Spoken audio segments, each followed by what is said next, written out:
그렇지 않고 요즘 인도 같은 나라에서는 하루에 40만 명 이상이 발생하는 그런 어려움이 있고, 또 이스라엘 같은 나라는 또 접종을 많이 함으로써 상당히 풀어놨는데 그것 때문에 축제하다가 막 사람들이 몰려가지고 뭐 넘어져가지고 깔려 죽은 사람이 44명 이상이 되는 그런 참사도 일어나게 되어졌습니다. 또한 기상 이변도 많이 일어나죠. 한 2, 3일 전인가요? 미국과 중국에서 우박이 떨어지고 바람이 불었는데 우박이 얼마나 크냐면 사람 주먹만한 것이 떨어져가지고요, 지붕이 파괴되어지고 그리고 많은 사람들도 그것 때문에 죽어갔습니다. 농작물 피해는 말할 것도 없고 유리창에 차가 막 부서지고 유리창이 깨지는 정도, 그럴 수밖에 없겠죠. 그런 일들이 중국에서도 일어나고 또 미국에서도 일어나고, 우리나라는 오늘 어쩐지 보니까요, 강원도에서는 대설주의보를 내렸습니다. 5월달에 이런 때 대설주의보라니 말도 안 되는 그런 이상현상. 어쨌든 우리는 그런 불확실한 세상에 살고 있습니다. 과거에 우리가 살았던 것과는 전혀 다른 그런 기상 이변도 있고 이런저런 일들이 많이 생기는 그런 날. 그래서 어찌 보면은 한 주간 지나가는 것도요, 하나님의 큰 은혜고 기적이 아닌가 그렇게 생각해 볼 수 있습니다. 어쩌면 너무나 당연한 것, 평범한 것들이 요즘 와서는요 그렇지 않습니다. 언제 어떤 일이 우리를 위협하고 우리를 불안하게 되는 것을 전혀 예측할 수 없는 그런 세상 속에 우리는 살고 있다라고 생각합니다. 한국의 어느 유수한 그 기업에서 그 사원들을 갖다가 입사 시험 가운데요, 이런 제목을 냈습니다. 진퇴양난이라고 하는 한자 수거를 이것을 영어로 표현해보라고 하는 그런 면접 시험을 제시했다고 합니다.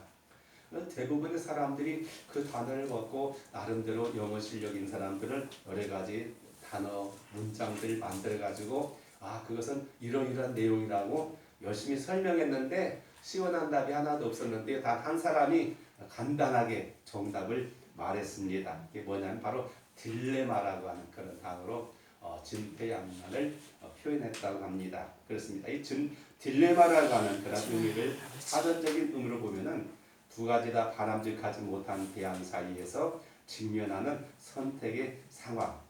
사전도 쉽지는 않지만 어쨌든 곤란하고 어려운 것이 바로 진퇴양난이라고 하는 그런 의미라고 생각이 되어집니다.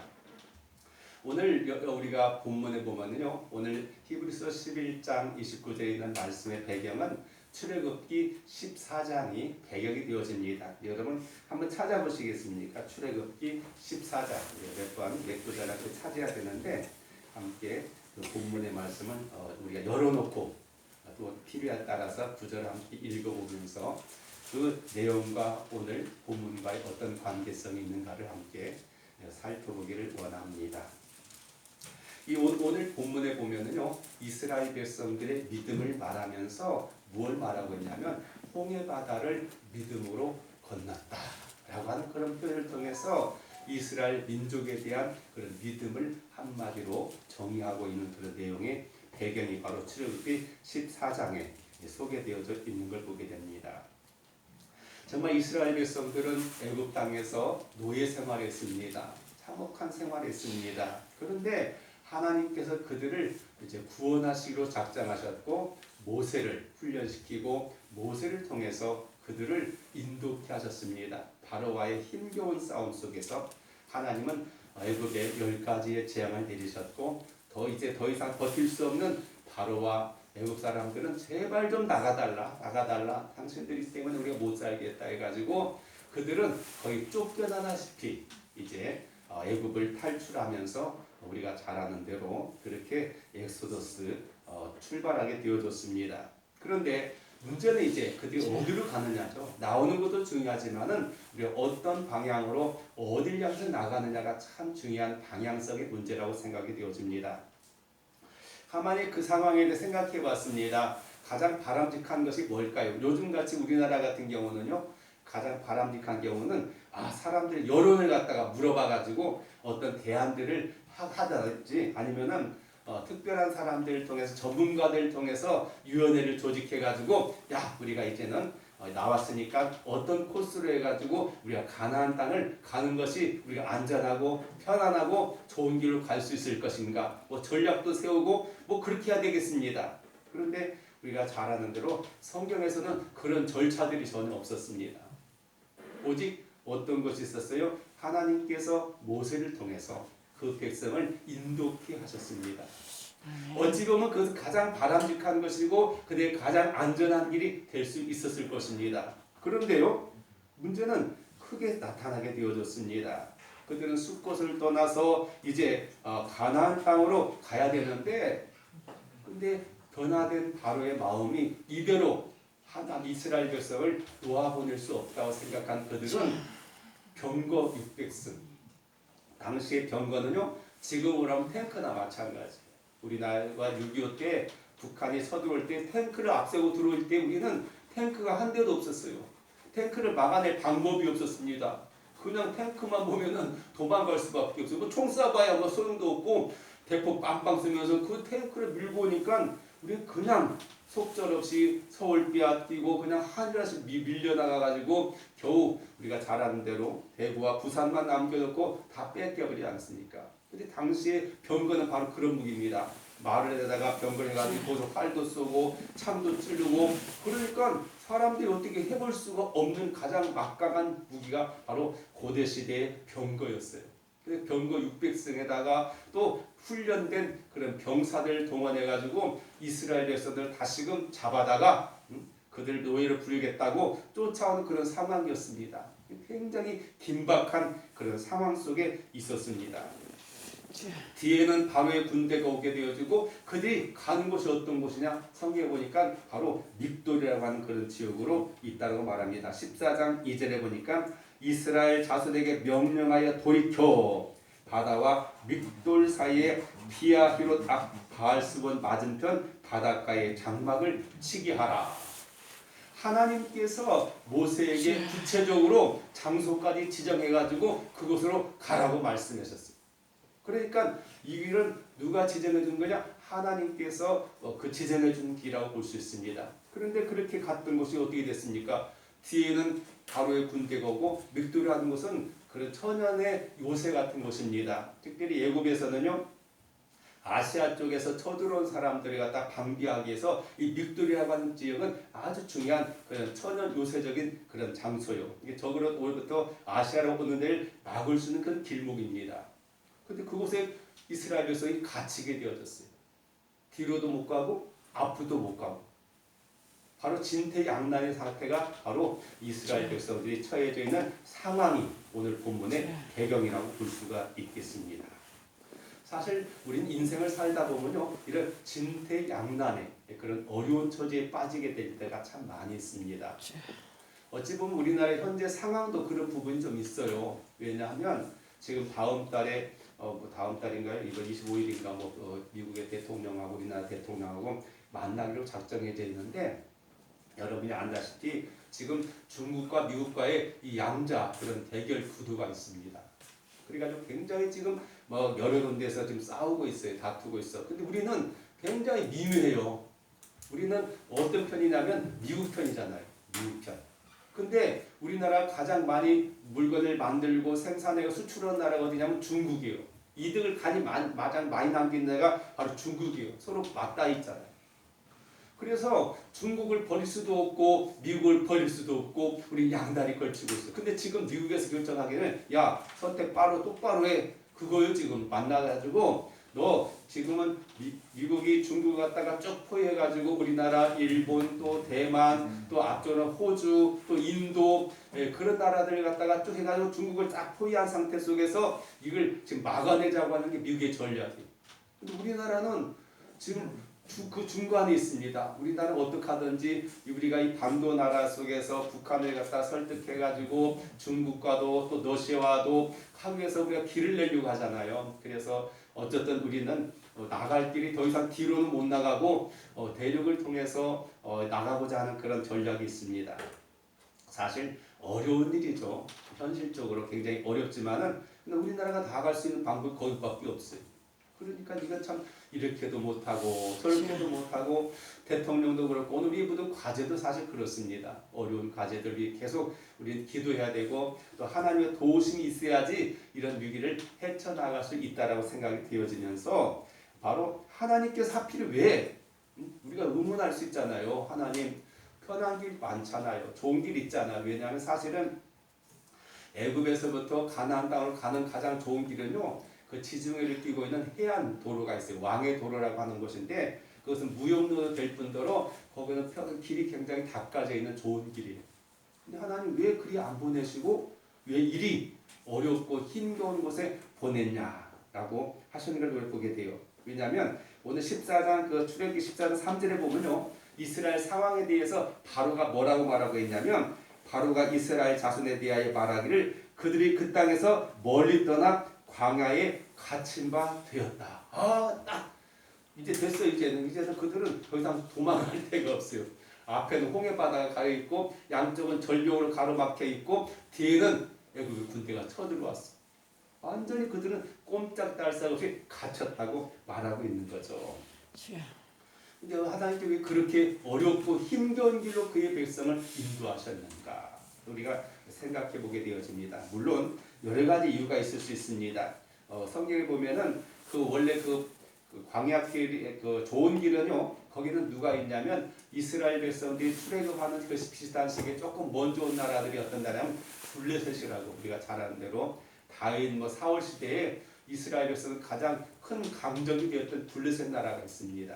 이 블레셋이라는 나라는 원래는 어디에 있었냐면은 지금으로 하면 터키라고 하는 그런 지역에 있었고요.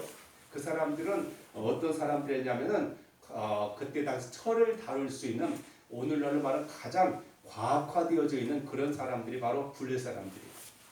그 사람들은 아시아 사람이라기보다는 유럽 사람, 체격도 크고 기술도 발달된 사람들이 해변가 좋은 곳에 다 차지해버렸어요. 이스라엘에서 그리 지나가게 되면 어떻게 될까요? 바로 그들과 전쟁을 해야 되는데 이스라엘 백성들은 뭐 있어요? 애굽 땅에서 노예 생활했던 사람이고 훈련된 군대도 없고 무기도 없고 그런 사람들이요. 우리가 나중에 보면은 그뒤 사사기 시대와 또 그 다음 시기도 왕정 시대 시작하면서도요. 그때 당시 쇠에 대해서는 누가 있냐? 블레셋 가야지 대장간도 있고 쇠를 다룰 수 있는 사람들이에요. 이때 당시 이 사람들은 아직 청동기 시절밖에 안 될 때예요. 그러니 이건 그쪽 가봐야 가자마자 전쟁이 일어나면 사람도 어떻게 될까요? 다 물러날 수밖에 없어. 하나님께서는 이 방법이 최선이라고 생각해가지고 인도하셨는데 현재 상황은 굉장히 어려울 수밖에 없다라고 말씀하고 있는 거죠. 근데 굉장히 중요한 게 바로 이겁니다. 우리가 성경을 읽다 보면요, 하나님의 기적과 하나님의 놀라운 표적이 나타날 때가 언제냐면요, 평안할 때는 없어요. 그런 게 이런 위기의 순간에, 절망의 순간에, 아멘. 더 이상 우리는 아무것도 방법이 없다고 하는 그런 순간에 그때 하나님께서는 놀랍게 전혀 하나님의 방법 위에 역사하시는 그런 부분이 많이 있는 걸 보게 되어집니다. 어떻게 보면은 이 위기가 이런 어려움이 우리 하나님의 축복의 기회가 될 수 있고 하나님의 능력을 경험할 수 있는 또 다른 기회가 될 수 있음을 우리가 성경을 통해서 알게 되어진다고 하는 사실이죠. 이럴 때일수록 우리가 어떤 마음을 갖느냐가 굉장히 중요한 걸 보게 됩니다. 사람은요, 평소에는 좋을 때는 문제가 없을 때는 다 사람들 인격적으로도 그렇고 성격적으로도 그렇고 크게 결점이 안 나타나요. 근데 언제 나타나요? 돈 문제 이해관계 속에 있으실 때 또는 우리가 어떤 분이 그렇게 남자 같은 데는 막 술 먹는 사람 술 취해버는 그 사람 본성이 나타나게 되어지고 어저께 보니까 고백가 그래야 여자들은 데이트할 때 산에 데리고 가면은 여자들의 본성이 나타난다고. 너무 힘들고 어려울 때 그럴 때 사람들이 그때 본성이 나타나게 돼요. 좋을 때야 다 좋은 소리 누가 못하고 우리가 친절하고 다 얼굴 미소 띄지만 극한 상황이 일었을 때 정말 피곤하고 짜증나고 힘겹고 어려울 때 그때 우리 본성이 드러나거든요. 그래서 그때가 아주 중요한 때인데 하나님께 그들을 그렇게 인도하셨어요. 이 시련을 되게 중요한 것이 성경을 보니까요. 야고보서니까 이런 시련이 뭘 통해요? 우리 믿음을 연단시킨다. 아멘. 그래요. 그래서 군대 가면 훈련할 때 막 굉장히 빡세게 해요. 빡세게. 그 왜냐하면 우리의 체력과 정신력을 갖다가 막 강화시키기 위해서.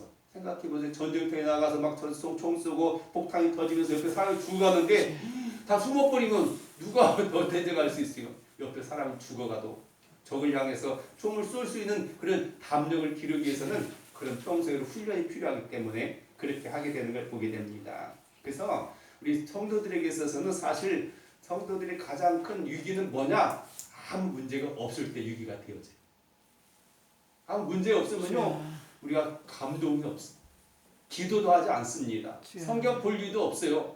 왜냐하면 그럴 때는 보다 더 좋은 환경과 여건과 안정된 것과 평안한 것을 하다 보면은 우리가 그곳에 시간이 뺏겨가지고 마음이 뺏겨가지고 이 하나님과의 관계는요 더 멀리 가요. 물에 빠져 죽으려고 아이고 하나님 나 좀 살려주세요 그러지 모든 일이 순탄하고 문제 없고 잘 되게 되면 기도 한마디 안 나와요. 또 우리가 행하는 모든 일에서 감사하는 마음도 없어요. 자동 내가 수고하고 내가 열심히 일해가지고 내가 노력해가지고 얻은 것인데 하나님 도와주면 뭐가 있어요? 우리는 그런 생각 속에 살아갈 때가 많아요. 그러나 정말 어렵고 힘겨울 때 어떤 문제에 부딪혀가지고 이렇게 궁리해도 안 되고 저렇게 해봐도 안 되고 그 답답하고 있을 때 그때 해결되면 아이고 하나님 감사합니다. 아이고 하나님 은혜입니다. 라고 말할 때가 많이 있어요. 우리 현실적으로 그렇습니다. 그래서 유명한 그 선교사 허드슨 테일러는 이렇게 말합니다. 하나님이 나에게 시련을 주시는 까닭은 오직 나의 믿음을 자라게 하기 위함이다 라고 하는 그런 고백을 하고 있는 걸 보게 되고요. 유명한 설교가 어제 저서인 위에런 뉴스빈이 이렇게 말합니다. 약한 믿음이란 단련받지 못하여 신뢰할 수 없는 믿음이라고 말합니다.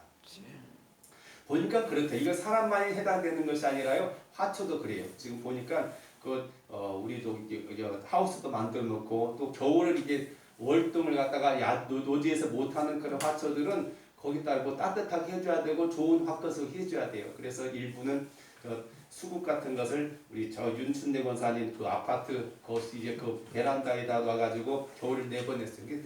잘 자랐어요. 그래가지고 이제 때가 돼가지고 가져왔는데 하우스에다 넣어놔가지고 보니까 근데 문제가 뭐냐면 좋은 환경 속에서 자란 것들 보니까 조금 어려운 바람이 불고 기온이 안 맞으니까요. 굉장히 그 저쪽에 나갔으면 볼 수 있는데 웃자라가지고 모양이 별로 안 나타나. 조그만 어려움만 있어도 그냥 이제 시들더라. 근데 이런 노지에서 이런 노지하는 이런 곳들은 지금 쌩쌩하고 막 풀나가지고 이런 추위 바람 같은 거 있어도 끄떡없어. 우리 믿음도 그런 거 같아요. 우리 믿음이 온실 속에 자라난 화초처럼 그래서 거친 비바람 맞으면 그냥 시들어 빠지고 그냥 맥없이 넘어지는 것처럼 그런 게 아니라 우리가 갈려지고 닦아지면서 강력해지는 게 중요하다고 볼 수가 있겠습니다. 그래서 오늘 본문에 보면 히브리서 11장 29절은 저들이 믿음으로 했다. 여기서 우리가 굉장히 전 용기를 많이 얻어요. 사실 이스라엘 백성들이 출애굽해가지고 그리고 가나안 땅에 들어가기까지 그 40년 동안 그들이 광야 생활을 보면요 기가 막혀요. 한마디로 보면은 얼마나 말도 많고 얼마나 배신도 많이 하고 얼마나 정말 모세를 화나게 했는지 몰라요. 한마디로 말하면. 그런데 그 모든 부정적인 것을 갖다 한마디도 안 하고 오늘 히브리서 11장에서 믿음을 말할 때 저들이 믿음으로 홍해를 건너갔단 말이에요. 아멘. 오늘 성도들이 가져야 될 시각 중에 하나는 바로 이것 같아요. 어떤 사건을 보고 사랑을 보는 데 있어서 그 사람의 약점을 보고 허물 보고 지난 과거의 어떤 이런 것만 보면요. 사람 온전한 사람이 어디가 있어요. 저 사람 이래서 틀렸고 저 사람 저래 가지고 그냥 나에게 속상하게 하기 아주 싫었고 이렇게 되면요. 이쁜 사람 하나도 없어. 허물만 가지고 보면은요, 아이고 저 사람 그때 나 얼마나 다 괴롭혀서, 저 사람 때문에 내가 얼마나 속상했어, 저 사람 때문에 내가 얼마나 눈물 흘렸어, 저 사람 때문에 내가 얼마나 고생했어, 이것만 생각하게 되면 감사하는 마음도 없고 사랑하는 마음은 쏙 물러가고, 아이고 무슨 그냥 정 떨어져 이렇게만 안 돼요. 그러니까 우리가 성경이 보는 관점이 그렇단 말이에요.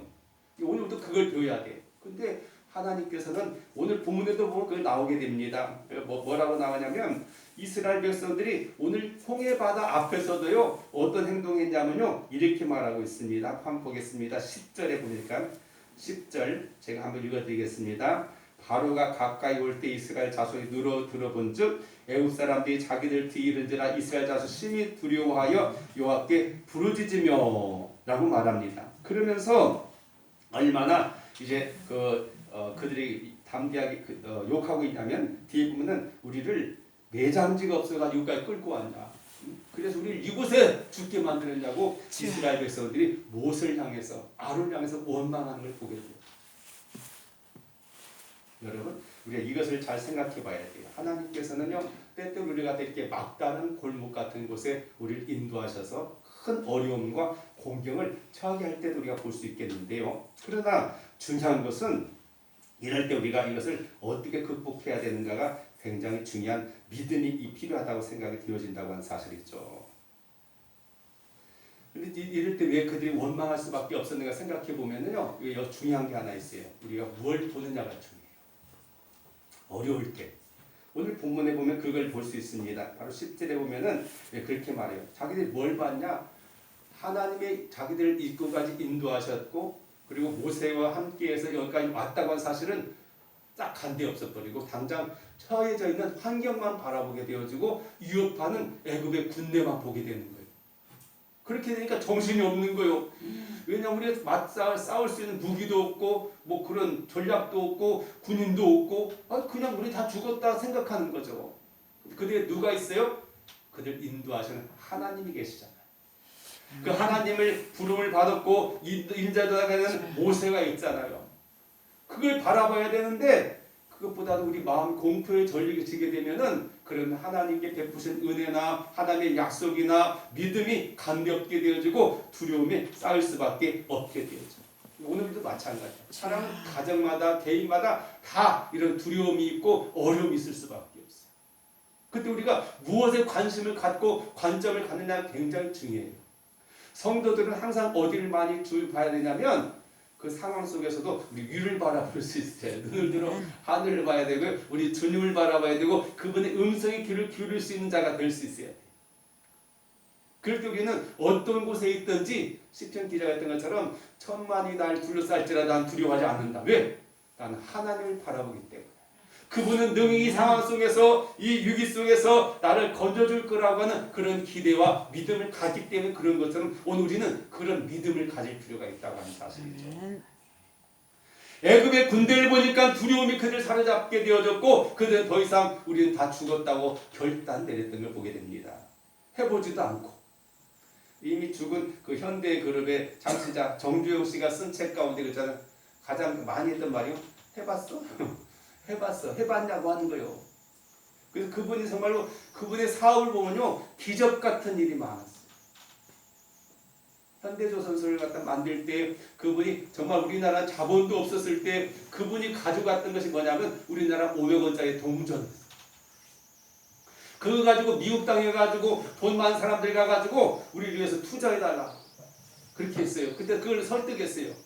우리나라가 지금은 이렇게 조그만 나라고 가난한 나라고 힘없는 나라라고 하지만 우리는 이미 수백 년 전에 이런 배를 그 500원짜리 동전에는 거북선이 있어요. 거북선. 이런 배를 만들었던 나라가 바로 우리나라다.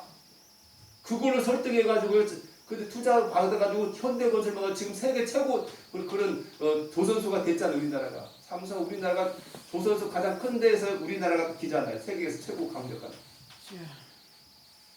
정말 기적 같은 일이 그랬던 그분이 했던 일 중에 하나가 뭐냐면 해봤냐는 거요. 해보고 나서 안 되면은 뭐 포기할 수밖에 없지만 해보자는 거죠. 근데 우리는 바로 성도들에게 있어서는 하나님의 능력이 있고 그분의 말씀이 있을 때 우리는 도전할 수 있어요. 물론 스스로 내가 하나님이 안 도와주고 하나님 뜻이 아닌데 내가 나가는 것은 이건 잘못된 맹신이고 이건 잘못된 어리석음이에요. 그러나 우리 하나님 믿는 자에게서는 이게 굉장히 중요하다고 볼 수가 있습니다. 오늘 본문의 중요한 말 13절 그런 어려운 상황 속에서 모세가 사실 내가 모세였다면은 나도 답답했을 거예요. 바로를 보면 저 변덕스러운 바로 애굽의 그 군병 그리고 이스라엘 사람의 불신 가장 어려움은 누구요? 모세요. 모세가 한 일은 뭐요? 하나님의 말씀 따라서 그를 인도했던 것이 바로 모세인데 책임자가 누구냐? 모세죠. 모든 원망이 다 그렇게 나갈 수밖에 없게 되어지는 걸 우리 보게 됩니다. 아유 11절에 보면 이렇게 말하잖아요. 그때 또 모세에게 이르되 애굽에 매장지가 없어서 당신을 이끌어내어 이 광야에서 죽게 하느냐? 어찌하여 당신을 애굽에서 이끌어내어 우리에게 이같이 하느냐? 애굽에서 나올 때 이스라엘 백성들은요, 그 주변의 애굽 사람들에게 막 은금, 보물, 폐허, 옷 같은 거 다 막 탈취하고 막 그 받아가지고, 야, 이제 우리는 더 이상 노예가 아니다 해가지고 그렇게 나왔어요. 기쁨으로 나왔어요. 그런데 이런 어려움이 닥치니까 당장 모세에게, 당신 정말 당신 때문에 우리 다 죽었어. 왜 당신 우리 여기를 이끌어가지고 여기서 우리 다 죽게 만들어? 원망하고 있어요. 그때 이제 알아요.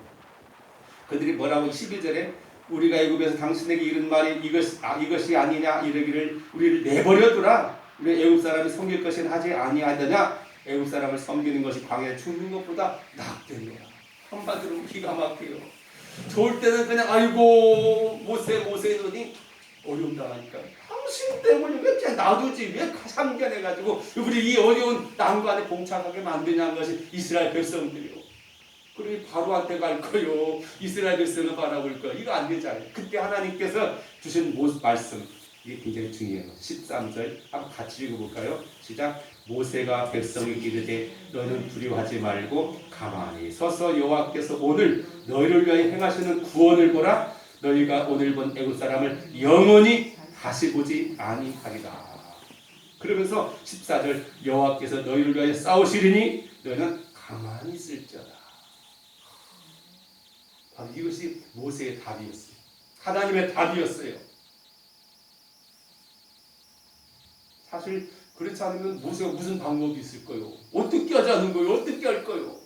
하나님께서는 이렇게 말씀을 주고 있는 거예요. 가만히 있어라. 가만히 있어라. 두려워하지 말아라. 너희들 뭐 할 거 안 해도 괜찮아. 그냥 있어. 그럴 때 우리는 상당히 괴로울 수밖에 없죠. 우리 이성이 말합니다. 아니 너희들 이렇게 다 주고 뭔가 도망가든지 뭔가 방안을 모색해야지 무슨 대책이 있어. 그렇게 하면 안 돼. 다 죽어. 다 망해. 너 바보야? 이렇게 말할 수밖에 없어요. 근데 하나님은 그렇게 말해요. 구원에 관해서 너는 가만히 있어. 내가 다 알아서 챙겨줄 테니까. 그때 하나님 말씀 믿고 하나님 말씀에 순종하는 것이 뭐예요? 바로 믿음이에요. 믿음. 우리 믿음이라고 하는 것은요, 뭔가 내가 어떤 일을 새롭게 건설하고 계획하고 막 열심히 땀 흘리고 해가지고 이러는 게 아니에요. 사람들은 그런 게 있어요. 그래도 내가 뭔가 해야지, 했어야지 보람도 있고 내가 체면도 있고 뭐가 할 말이 있지. 근데요, 구원에 관한 한 우리는 그 어떤 것도 하나님을 도와줄 수도 없고 내가 뭐 이루어갈 수도 없는 걸 우리 알아야 돼. 아멘. 그래서 우리가 항상 교회에서 가장 많이 우리가 해야 될 말이 뭐냐면 모든 게 하나님의 은혜다. 이걸 받아들일 수 있어야 돼. 그럴 때 우리는 내가 나 자신의 어떤 의로움이나 잘남에 대해서 우리 말하지 못하게 되는 거예요. 왜요? 내가 한 일이 없는데 뭐. 누가 있어요? 하나님.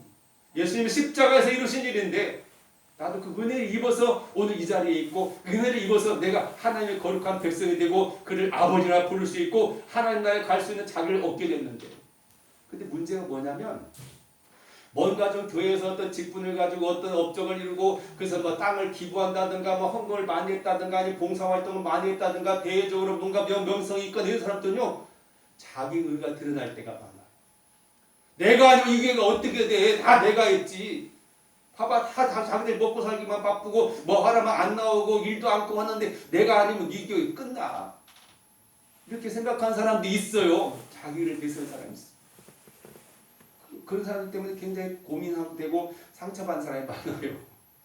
다행히 우리 교회에 그런 사람이 없어서 얼마나 감사한지 모르겠지만 그렇습니다. 왜요? 나도 모두가 죽을 수밖에 없는 인생이고 하나님 보실 때 나도 우리가 멸망할 수밖에 없는 인생인데 하나님께서 그렇게 구원해 주셨기 때문에 나는 하나님 앞에 뭐요? 사랑으로 은혜로 빚진 자야. 그래 그걸 아는 사람이 될 때 어떻게요? 다른 사람도 그런 주님의 시각으로 바라볼 수가 있게 되는 거예요. 그래 저 사람도 다 나 같은 사람인데 하나님 저를 구원해 주셨고 사랑하시고 저를 인도하신다라고 그런 관점에서 봐야 되는데 나는 의로운 자고 당신이 이것 좀 고치면 좋겠는데 당신 이것이 틀려먹었어. 당신 저것 좀 이렇게 해야 돼. 이렇게 하다 보면은요 내가 자신도 모르게 하나님보다 더 센 사람 되버려. 우리는 그런 면에 있어서 우리는 정말 항상 하나님 앞에는 머리 숙일 수밖에 없고 은혜를 입을 수밖에 없게 생각합니다. 그렇잖아요. 그래서 이 기독교에서 이 은혜를 빼버리면 예수님을 떼버리면 아무것도 아니게 돼요. 그냥 어떤 휴머니즘이나 아니면 그냥 도덕률 하는 그런 도덕경에 비유할 수밖에 없어요. 우리가 착하게 살기 위해서 교회 나온 거 아니에요. 하나님 나를 그렇게 구원하셨고 구원하신 하나님께서 그걸 원하시고 기뻐하시기 때문에 나도 그렇게 하기를 원하고 그렇게 닮아가기를 원하고 그렇게 따르기를 원하는 마음으로 하는 거지.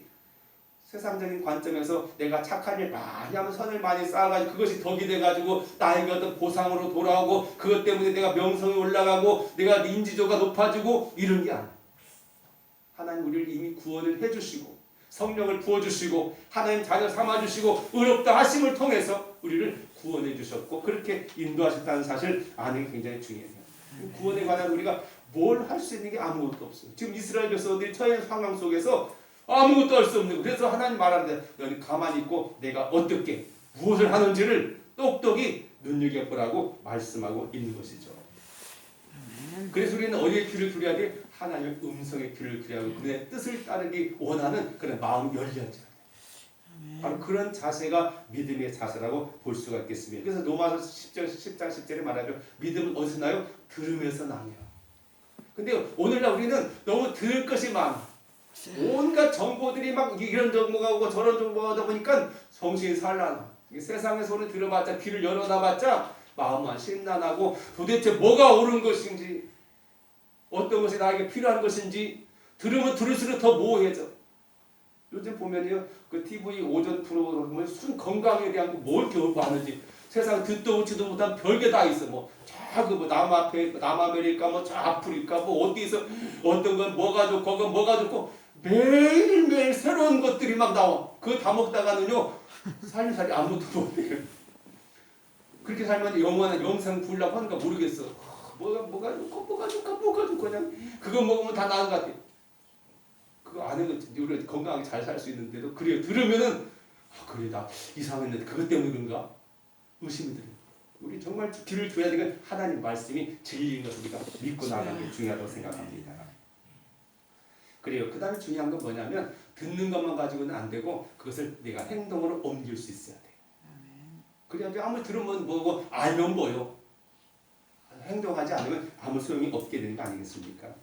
이게 중요한 건 신앙생활에서 어떤 주관적인 체험이 중요한 게 아니고 하나님의 말씀의 객관적인 그 말씀 진리인 걸 믿고 나아가는 게 중요해요.